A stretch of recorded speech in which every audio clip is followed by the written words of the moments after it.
Olajide's face as Iran Barkley comes on with a scowl. It's something to see. Olajide put down. He's been down a couple of times. Put down by Tate. Oh, big hook by Olajide. It surprised Barkley. Easy. Trying to explain the scoring in this town.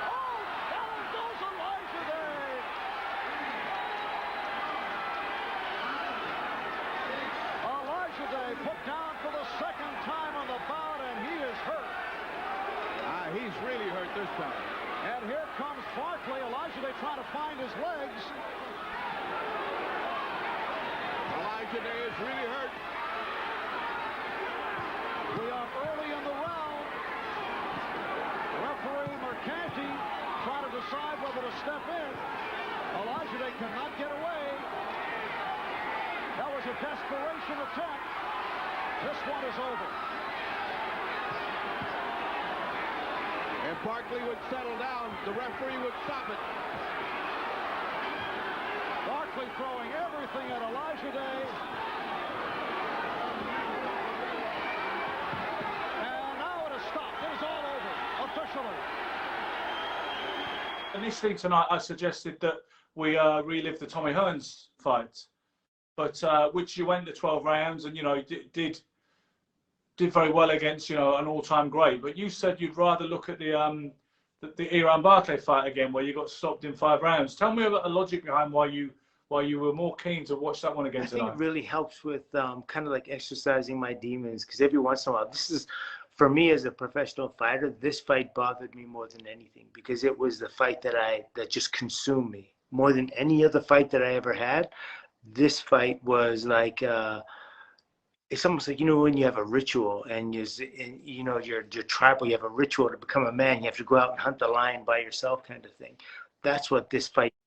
Yeah. And so I have to, like, every once in a while, I have to come back to that always, because it does give me a lot of inspiration also, but it also, you know, I need to work it out, because in my mind that day, it made no sense to me at all. Like, a lot of things didn't make sense, and there were a lot of complications going into the fight, but when it was time to fight, it was time to fight. We all have things going into a fight. Every single fight is human, so there's always something going on. But it's just something that I had to deal with, that I had to work out, that I'd never worked out. And part of my frustration was, you know, of course, like with the ref, you know, the stoppage, I thought was, I mean, it happens to a lot of fighters, but I'm talking about myself. I don't see anybody else right now. And I've always been frustrated by that. And I've talked to Arthur once for a second. And in fact, one time at the New York Hall of Fame, Boxing Hall of Fame, I was getting inducted with Don King and a few other fighters, some really good fighters, and he was getting inducted as well. And all of a sudden, when I was accepting my award, I found myself talking about this. I'm like, this is 30 years ago. My mind's saying, let it go. You know, you're not in a place to do that. And then at the same time, I just couldn't stop myself. I'm fighting myself. I'm trying to say it. I'm trying not to say it. And it was a very weird moment. And I just thought I was like, well, maybe I have a lot of like pent up resentment that I've never really put out. Yeah. Did you how long did it take before you watched it after the fight at the time? Were you the kind of guy who always wanted to watch your fights back? No, I wouldn't watch fights that I won, and I mean, I know one fight that I watched maybe once since it happened. That was the Tate fight. One, maybe not even all of it, up to a certain point. And so the Barkley fight, I'd watched when I retired more than when you know what I mean? Like, and it's something that I should have done, because I could have learned a lot off it. I could have learned a lot about myself. But I just emotionally thought like I'd invested everything into it, and that's all I was able to see. And I didn't have the kind of people around me that approached it from that perspective. Like, here's what you got to do to make yourself better, with the exception of Hector Roca. When Hector Roca, we didn't talk a lot or communicate a lot, but what he said always made sense to me. And he kind of like cleaned up my offense and my defense and how I if I were to come across a fighter like that again, how I should fight him. And Hector was really smart like that. He really had a lot of, you know, smart things about him. Because I fought that fight pretty much on emotion. And you know, which is necessary. When you go into a fight, you fight. It's a necessary fuel. That's kind of like the first stage of the rocket that gets you from the ground out into, you know, the ozone layer. And then once you get to the ozone layer and you disconnect that first stage, you need, you know, there's 2 more stages to go. And that's kind of where I was hoping to get to. You know what I mean? That's where I wanted to get to. Because I knew, I mean, I was in perfect shape. My conditioning, I would never get tired. And we were going to go at a pace for a while. So that was going to turn into some fight, that's for sure. Because I know Iran wasn't finished either. That's what Ferdy Pacheco said. He said, you ought to have been using the perimeter of the ring continuously and waiting for Aaron Barkley to run out of gas. He seemed to think you were getting drawn into his fight. No, not at all. In fact, Iran is, you know, he does more things. There's a lot of things with fighters that a lot of people outside that don't have an untrained eye, that have never been in boxing before, they just don't understand. Like, he's sitting there and he's saying, I'm afraid of him. And I'm thinking to myself, what would you know about fear? Like, I don't know. Like, if he sees me hesitating, it's because I didn't prepare for it right. And so I all of a sudden have to, like, change up. So just because I may be apprehensive, that doesn't mean fear. That just means, wait a minute, I need to think about it before I do it. I'm going to do it, then I don't. That's either a feint or it's, you know what I mean? But it's not fear. So a lot of people that have never boxed in the ring before, and neither Marv Albert or Ferdy Pacheco know boxing like that. So, you know, you expect people to say kind of like things that don't make sense, but it doesn't kind of make sense to my mind. Like, why would they have people talking about boxing? I think that's some of the things that hurt boxing and its growth, because they don't have people really who know what they're talking about explaining the art. Yeah, you know, George Foreman came out with a great line to Larry Merchant once, because the thing about the go guys in that era of Jim Lampley, Larry Merchant, and George Foreman, they were liked about the dynamic was they would argue quite openly about hair. And at one point, I don't know what they were discussing, but at one point George said, "You don't really know boxing, Larry. You just speak boxing." And it is so true. And I feel like saying it. I know I didn't turn pro and box at your level, but I got a lot of years in the gym sparring. I had 38 contests, which is enough to get your hands dirty.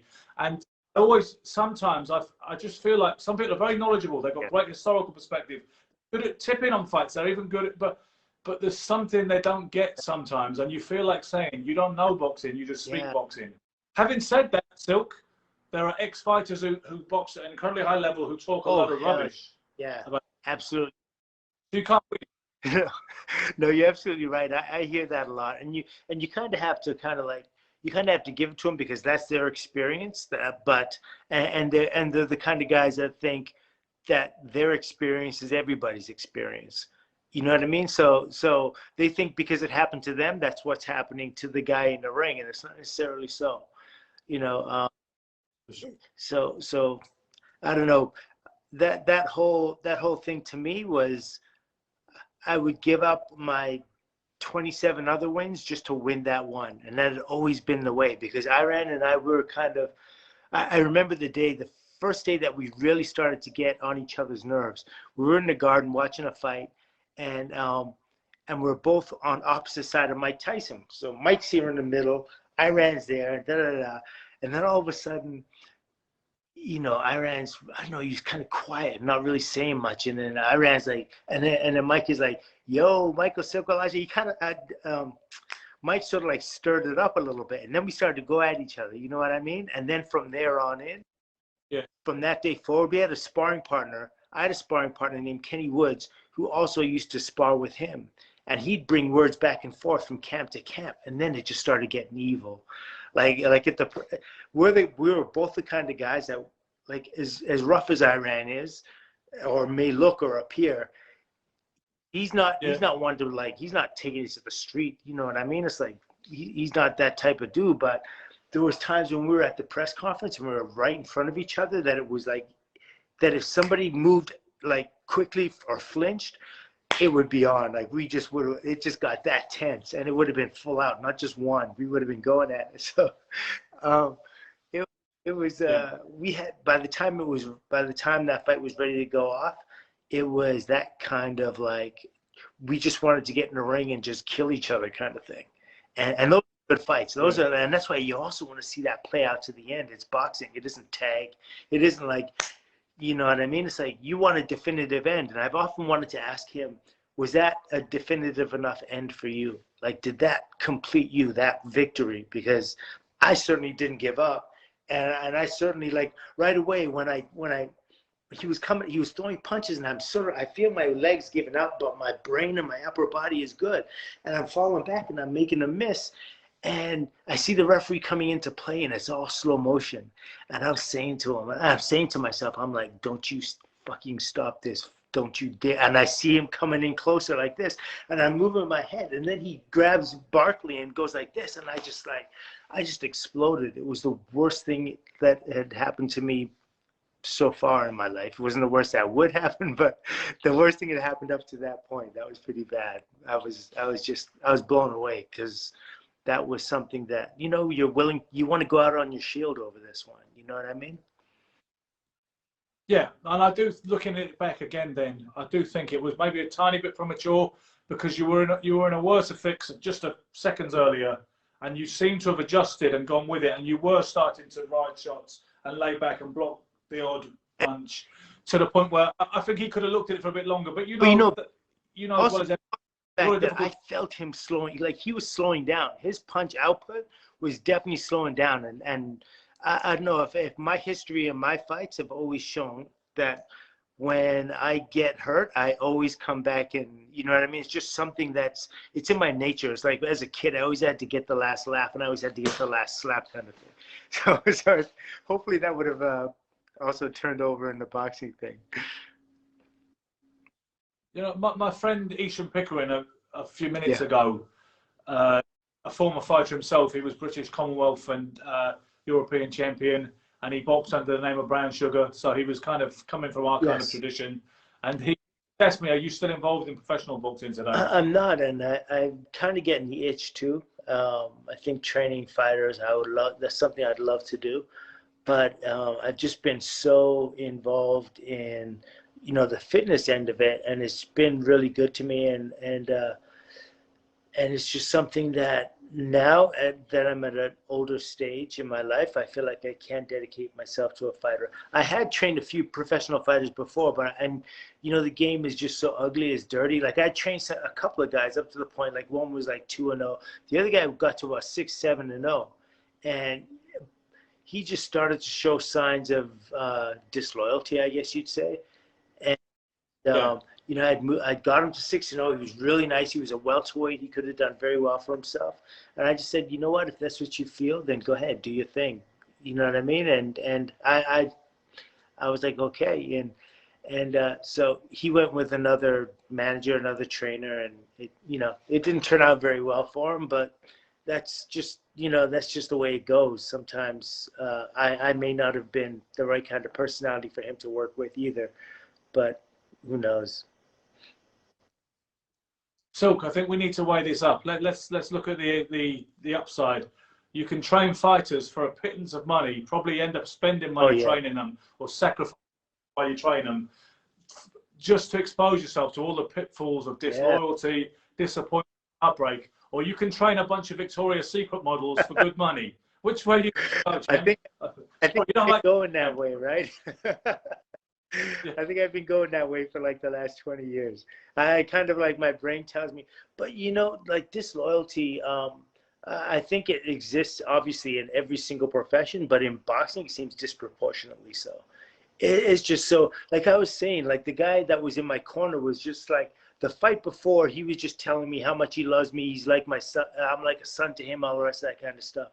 And then the next, I come out into the ring. I step into the ring, and I look across, and I see Victor Machado there, and he's pointing at me. He's like, with Aaron Barkley, he's pointing at me. I'm looking at this guy. I'm like, you sucker. After this fight, I want to reach out and snatch your throat. Yeah, it's like the jilted lover vibe, isn't it? But you know what? I do understand it to an extent, not necessarily the spite, but I understand the feeling. I had a fighter leave me one time when he was just a 4-round prelim kick kind of guy, and to be honest, he was never going any further than that. But he's one of the first ones I had. Not that I've had that many all told. And it was a bit of a blow when he got knocked out. We got 3 wins, and he got knocked out by an Eastern European import who hadn't read the script, and he decided that I was at fault and he wanted to move on and go somewhere else. And the thing is, I probably was at fault because I was drinking alcoholically at the time and I was trying to phone it in. So looking back, I don't blame him. But at the time, I took umbrage, and when he got knocked out again by another Eastern European import with the other trainer, I was like, yeah, you see what good it did you? You know. I still got you more wins than that guy, but so I understand it. There is a feeling of being the jilted lover a little bit in a way that you can't help, I guess. Yeah, I mean, I just basically, I mean, a jilted lover means, I mean, I guess it's not bad because like somebody did you wrong and you're responding to that. You know what I mean? So I don't.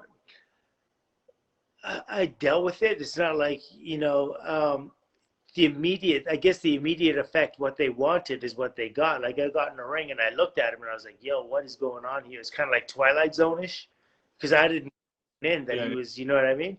And so, you know, we'd been through a lot of stuff and we'd been really, really close. And then all of a sudden he just shows up in his corner and there wasn't any conversation between me and him. Like, his issue was with he had an argument with my father or something, and my father was like, okay, so you know what I mean, you're not going to be working with us anymore. Obviously I'm not going with him over my father because that just isn't the way, you know, family business is done, kind of thing. And so I guess, you know, he has to eat, and so he's going to do what is going to make sense for him. He's been with me for years. He knows how I train, he knows how I fight, all the rest of that kind of stuff. He knows whatever pre-existing things are going on in my life, and so, you know, that's where he goes with his information. That's where he's going to get paid. So I do understand that. That's natural, but I just think it's an ugly side of human beings sometimes.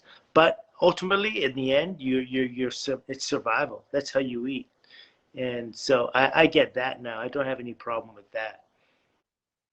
I remember way back in the day, I don't remember it firsthand, but way back in the day, it seems that Jack Johnson approached Joe Lewis's team saying he could give advice, you know, that was going to make the difference, this $1 million hot property that they had and were nurturing. And obviously they told Johnson not to come anywhere near them with a 10-foot stick because of the rather negative PR connotations that he had for a black heavyweight in the 1930s. And because he was shunned in that way, Johnson ended up offering his sagely wisdom to any of Lewis's opponents for a few years. Oh, really? That. He was offering to help anybody that was coming up against Joe Lewis because he'd been, you know, scorned by Lewis. I remember when I was going in to fight Tommy Hearns, and Roberto Duran had come up to me. We were somewhere, I can't remember where, but we were down in Miami. I was training, and he came up to me and he was like, listen, I want to, you know, give you some tips on fighting Hearns and like this. And my mind was blown. I was like, yo, what? Like, I'm going to have Mano Di Piedra teach me some stuff that's going to help, like, enhance my game.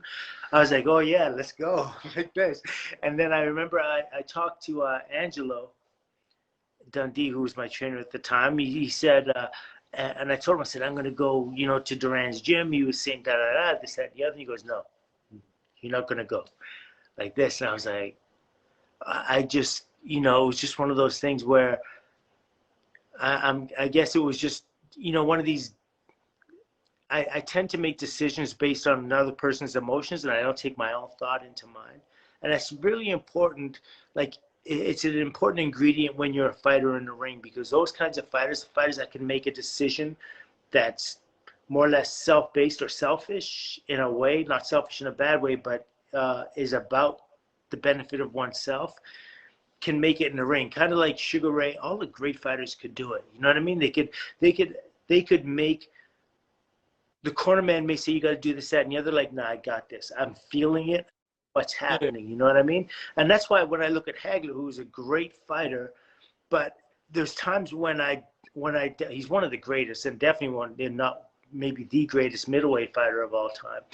But when I look at him and I see there's times like that he had fights with like Vito Antuofermo and Roberto Duran and other guys like that. When the fight's on, and Sugar Ray Leonard, when the fight's on the line, he's not able to like kick it to that other level.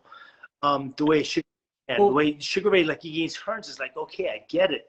You know what I mean? And against many other fighters, Ali did the same thing. It's like, against George Foreman, he's like, no, you keep that advice. I know exactly what's happening. I feel my fighter.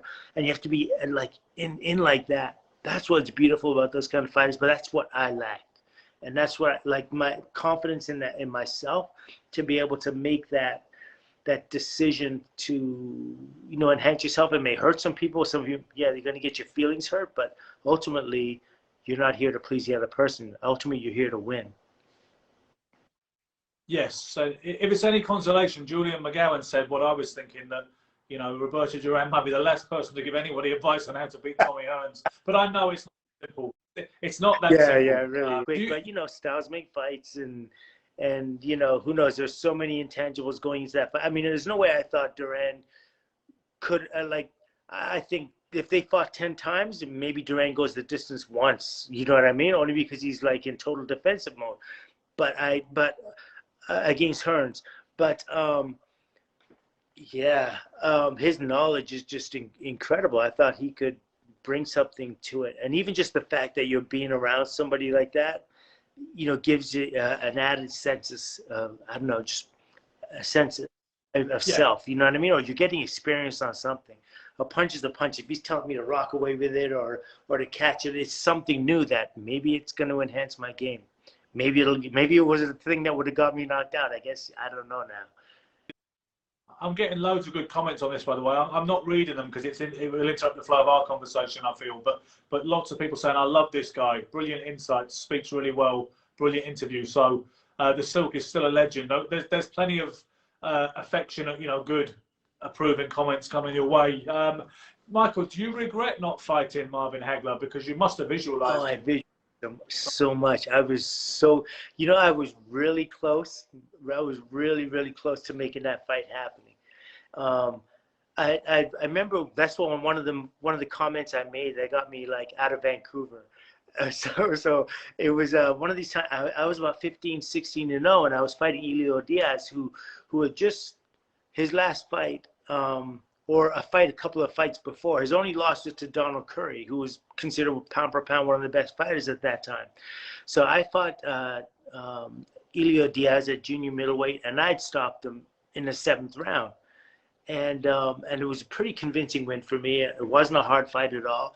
And after the fight, I said, well, I can see myself fighting Marvin Hagler in the future. I really feel like, you know what I mean? Like if we just keep moving along like this. And the press grabbed it, like in Vancouver, and one promoter in particular is just like, it's a stupid statement, and why is he being da da da? And they're just, and just like ran it to the ground. And so the athletic commission at that time in Vancouver was kind of like on that same kind of mindset. Like there wasn't, they weren't really supportive of a young fighter growing up in Vancouver and being able to like, go out there to the world. And I admit I was a little bit, I mean, I wasn't braggadocious, but I was confident. And so anyway, that comment kind of got me in hot water there and kind of led to me going to the United States and fighting Curtis Parker, then James Harrock Green and guys like that, because we had to relocate because it wasn't friendly terms anymore over there.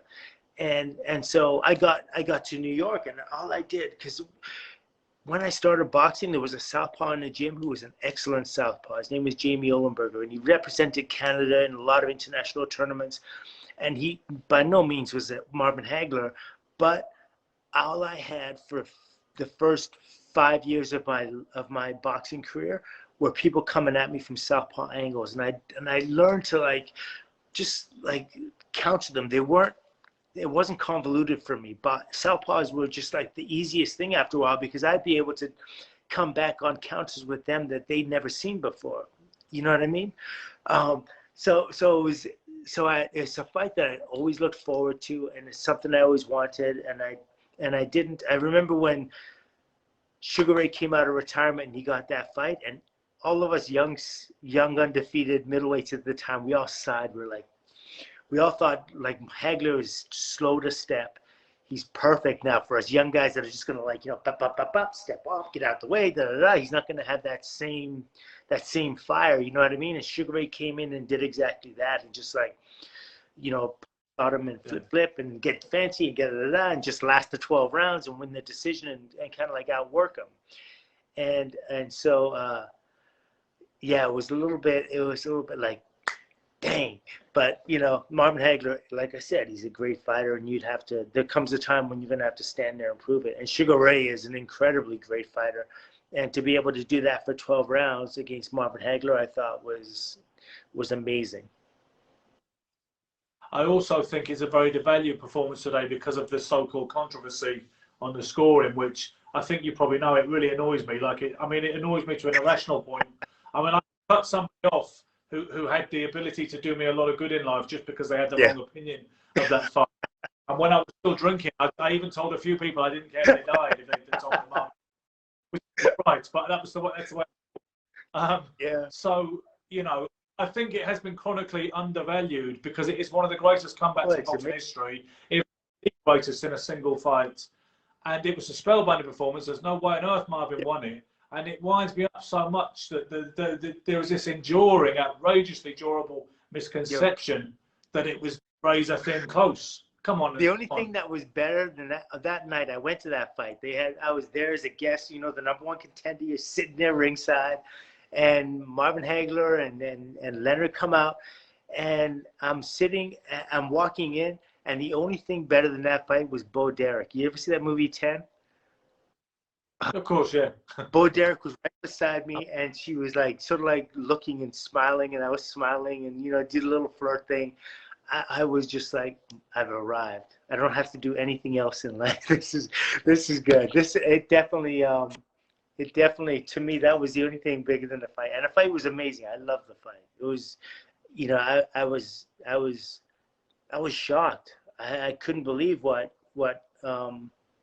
Leonard was doing. Like, he was just the counters, the angles, the foot movement, the hand speed, and even the time like, there were times when he stood there and he threw in combination. He gave Hagler plenty of time to throw, and Marvin wasn't able to get off. So it wasn't like it wasn't a track meet. He wasn't just running around for the whole 12 rounds there.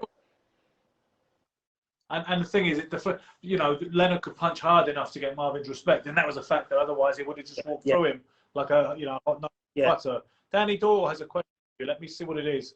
Question for Michael: how much road work did you do back in the day, and how much do you do now? Okay, I do none now, and I think my body shows. But back in the day, I would really run like 3 to 4 miles max, but I would run it so hard. Like, I would be running real serious times. Conditioning, I learned early in my in a pro fight. One thing you never want to do is get into the point where you get tired, because when you get tired, you're at your opponent's mercy. That's it. It's the worst feeling. I had one fight. It was an 8-round fight, and it was against he was really strong, and he was Michael Spink's sparring partner, in fact. And I was fighting like, he was a heavier fighter than me, and I fought him. And the first 2-3 rounds, everything was good. After that, it was hell, and my lungs felt like they were gonna like push out the chest. My eyes felt like they were gonna bulge out my head. I was just sucking for air, and I needed to throw punches, and it was like that dream. You know those dreams you have where you're falling and you never hit the ground? Feel that terror, that panic. That's exactly what it was. It was like I'm hitting him, and I felt like I'm hitting him with pillows, and I just couldn't back him off me. And I was like, I am never going to come into a fight not in shape. That's your foundation. That's the pillar for every single fight from now on. So whatever pace a fighter gives you, you're going to be able to match it and top it. You know, so it's always my thing. And you know, again, the Barkley fight, I wasn't even breathing. In the Hearns fight, not even that it was a real busy fight, but I wasn't breathing. After that, no, there was no fight I wasn't ready for. You know, some of the more new kind of conditioning gurus say that road work is contraindicated for boxing or counterproductive. You get guys like Victor Conte saying, you know, if you want to be weaker and slower, get out there and run 5 miles every morning. And they talk about testosterone production and explosive and fast twitch and stuff. But I personally don't believe that fighters shouldn't run. You know, Ben, that's a good point. Like, I remember I watched when Sugar Ray was going to fight Roberto Duran, and I watched Duran run. I don't know if they just told him, go ahead and run and we'll get you on camera, or that's how he really ran. But I was like, damn, that is the slowest. I could outrun him backwards. It's like, how does he go 15? Like, and he goes 15 rounds. Listen, Roberto Duran comes back into the gym after not fighting, after a fight for 6 months off. He'll come back into the gym, 190 pounds overweight, and do 15 rounds sparring with murderers. You know what I mean? And it's just like, because he knows how to fight. But yeah. When you're running, I think what that does is, for some people, they run for the mental release, for the kind of like meditative benefits of running. And some people run because it really does expand your lungs, and it really does get your legs ready. We used to run in the sand a lot. We go from sand to grass to hills and do all that stuff. And it really helps. I think anybody who says running doesn't help, a boxer has probably never boxed before. Julian has asked, what was your amateur record, and did you fight any major names in the vest? I did fight some really good names as an amateur, but I had a very short amateur career. I had maybe like 20 something amateur fights. I can't even remember now. And I got thrown in with some monsters early. I remember my fourth amateur fight, I fought Dale Walters, who actually was he represented the Canada in the 94 Olympics? No, it had to be the 84 Olympics. Sorry, excuse me. Yeah, in the 84 Olympics, and he won a silver medal. He was favored to win the gold. He was an incredible amateur fighter. I fought him in the Golden Gloves, and we both went to the finals without a fight, and I didn't know why. And that's because everyone left that division and went to the other ones because they didn't want to fight Dale Walters. So I didn't know. It was like my first year fighting, and I'm fighting this guy, and oh my God, I got hit in so many different ways. I lost a decision, but he was just an incredible amateur fighter. Then I also fought Greg Hogan, and he was like my fifth amateur fight, and he was a really good fighter as an amateur. As a pro, obviously, he was world champion. He was good too. He beat Vinny Pazienza twice, I think, if not once, twice. But I fought him. Then I fought a kid who was junior Olympic champion, who was somebody who was pointed as like no miss as a pro, and his name was Milan Watkins. And I beat him decision early, and he was an excellent fighter as an amateur. And like I said, he won the Junior Olympics, and so I fought some good guys, and I sort of like I was a training partner of some good fighters. Like there was this one guy, his name was Charles Machine Gun Carter, who was out of the Pacific Northwest, who was incredible. Like, he's one of these Ali talented fighters, Sugar Ray Leonard talented fighters. And unfortunately, you know, drugs found him and all sorts of the bad life, and he went the other way. John David Jackson, who was junior middleweight champion, him and I were like stable mates growing up. And he fought out of Seattle and I fought out of Vancouver, and that's just a hop and a skip over the border. And we were really close. We were real tight. So he was at a lot of my fights when I fought, you know, Parker and James Green and Don Lee, everyone out in Atlantic City, because he came east as well. So I had some good guys that I fought, but I just didn't have enough amateur experience to really rightfully make it as a pro, unfortunately. Danny Doyle just asked who was the best fighter you ever sparred with. Oh, that I ever sparred with.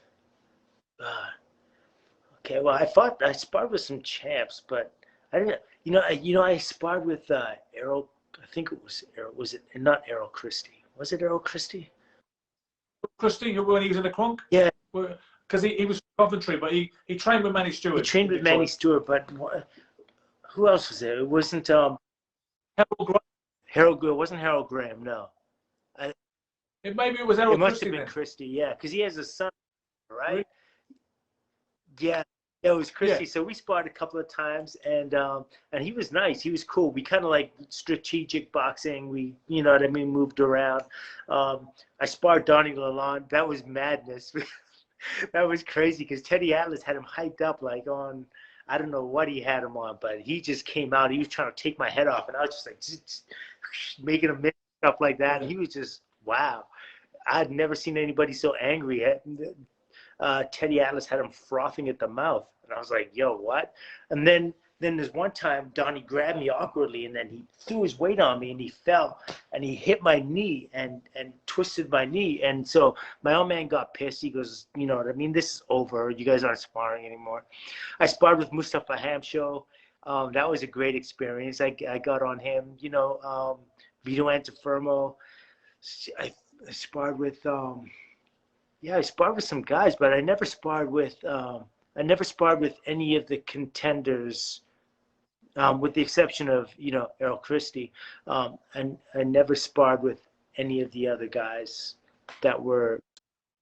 Who was the guy that you said, we talked about this before, who was an absolute killer, you said, who had a club fighter kind of record, but you said he was absolute hell on earth to spar with?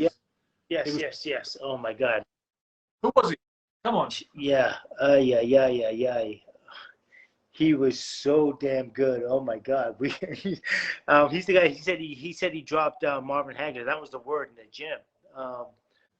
If you can't think of it now, I'll go back through my post and find it, because I posted something about him one time and you said, that's him. Thanks for reminding me. And I can't remember him either now, or why I posted about him. Yeah. But he had like kind of 8-8 record or something.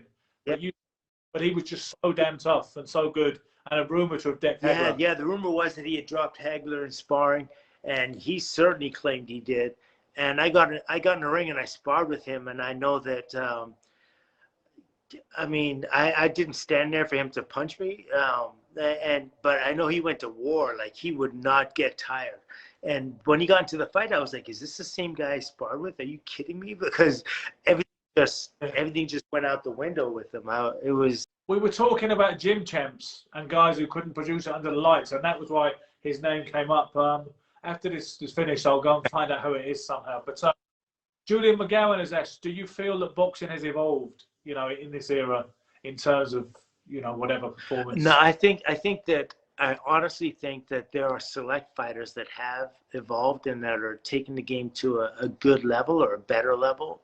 I don't know if I'd say better level, but to as high a level. But I think the fact that promoters these days, like, it's more about the promoter and the manager than it is about the fighter in a lot of ways, for me. I mean, ultimately, you still have to fight. The bell rings. You got to knock somebody out and punch them and stuff like that. But even the trainers, like, they don't train fighters the way they used to. It's like before they used to, like, it used to be like, you really analyze an individual's technique, and you would look for counters on that. Like, teachers really taught you that, you know, boxing is more than just the primitive urge to punch somebody in the head. There's a system to it. There's a way in which you do it. And back in the day, even, you know, fighters like Buddy McGirt, you look at them, they're scientists. Alexis Arguello, you know, you don't have those kind of fighters anymore. I just think it's been glorified to the point, whereas, you know, I mean, not to take anything away from the heavyweights, for instance, maybe they're starting to make a comeback now, but you take a look at Tyson Fury, who would be very skilled compared to the guys that are out there today. You know, and, you know, the kid here from the U.S., the big puncher, and I'm punchy myself. Wilder, yes. Sorry. So, you know, even just taking him and like, I don't know, kind of like whittling away at him and getting him to turn his punches over proper, he'd do so much better, like infinitely better. But it's, I don't know, they just get lost in the element, the wildness of the knockout. And I think promoters take fighters now and they match them up with someone they know they're going to beat. They're not going to hurt. You know, that's their meal ticket. They're not going to hurt. They're not going to put him in deep. You know, I mean, I got, myself personally, I got put in deep by my fourth professional fight. I was fighting guys that were, you know what I mean, that were serious fighters and a lot of times bigger than me. I was, you know what I mean? I was like a welterweight, and I'm fighting middleweights that were, you know, pretty tough guys, but they don't do that anymore. They protect them because it's about the money. And now that everything in our society kind of is about money, we're not going to see. I don't think we'll see the levels that we've seen in boxing, like as a group. Like look at the top 10 in the middleweights in those days, or even like the top 10 of the heavyweights in those days. It was insane. Great competition is what brings greatness out at the end of the day. That is why we can't compare it to running or track athletics or shot putting or anything else, because those people are getting those margins of excellence, fractional though they are, because of the complete competition every single second of their competitive season. It is not the same in boxing, so you can't expect the same evolution. I'll take one more question from such a venerable person as Jack Hirsch has come on here, and he's asked, what was the thrill of your career? I'm sorry? What was... He asked, what was the greatest thrill of your career? Wow. I mean, I had so many. I really had a lot. I mean, even in terms of like, I remember when I was a early amateur fighter, I mean, a professional fighter, and I met Sugar Ray Leonard. He was in Vancouver for a press conference. And so I met Sugar Ray Leonard. One time that really stood out in my mind was when I was in Vegas, and it was for Tyson's coronation, I believe, that Don King threw for him. And Muhammad Ali was going in the elevator, and Bondini Brown was with him. And Bondini was like, yo, hey, Ali, look, that's that kid, the Shook. He kept saying that. That's that kid, the Shook. You got to meet this kid. He's the only kid that's prettier than you. Ali looked at him like, it was just the whole thing. Like those kinds of memories to me were just like funny, and like you just see the personalities. Those are great. When I met Hagler for the press conference when he was going in to fight Sugar Ray Leonard, I met Hagler for the first and only time I had met him. You know, face to face, we shook hands. He looked me up and down. He goes, "Oh, you kids are getting bigger now. Huh? They're growing you guys bigger. I got to get out of here." You know, just things like that, where you meet people and. Meeting Archie Moore, those are the standout moments for me. My greatest fight, the fight that I loved the most, where I found myself. You know, you love fights as a fighter for different reasons. Staying completely in my lane and staying a pure boxer, not giving into my instincts, was my Don Lee fight. Don Lee, my first fight I fought on NBC. I absolutely respected him because I knew of his one-punch KO power. I know he can hit you out of nowhere. I know you could drop him and you'll get back up and all of a sudden he'll have you on your back. So there was a huge element of respect there and so that made me really, and he reminded me because he caught me in a clavicle in the first round and I was like, holy crap. I felt like my whole shoulder got dislodged, but I had to carry it off. You know what I mean? So as fights go, that was probably my favorite fight. Nice one, Michael. Well, I can say, as always, that you talk about your thrill of being in a lift with Bondini Brown and Muhammad Ali, meet Marvin Hagler and Sugar Ray Leonard. I've been lucky in boxing in the last few years to meet a lot of legends, but it never quite gets old to be talking to your good self, because you did start out as a guy in magazines, looking all kind of glamorous as the air. So my dad, who didn't live long enough to see this kind of crazy social media era, he would never believe I could just sit, in my lounge talking to you with this device perched on the coffee table, and that's the Michael of Silk Olajide. And the fact we've struck up a friendship via social media never quite gets old to me, and it never quite gets normal, and I hope it never does. Always an honor to speak to you anytime, and your whole crew, like everyone that's on your site, they're knowledgeable, they're respectful, and they're inquisitive, and anybody like hey, listen, we're all learning in this game, and we're all learning in life, and I just thank you, and I thank your friends that follow and talk. I really appreciate it. Okay, Michael, nice one. Speak soon. See you later, babe.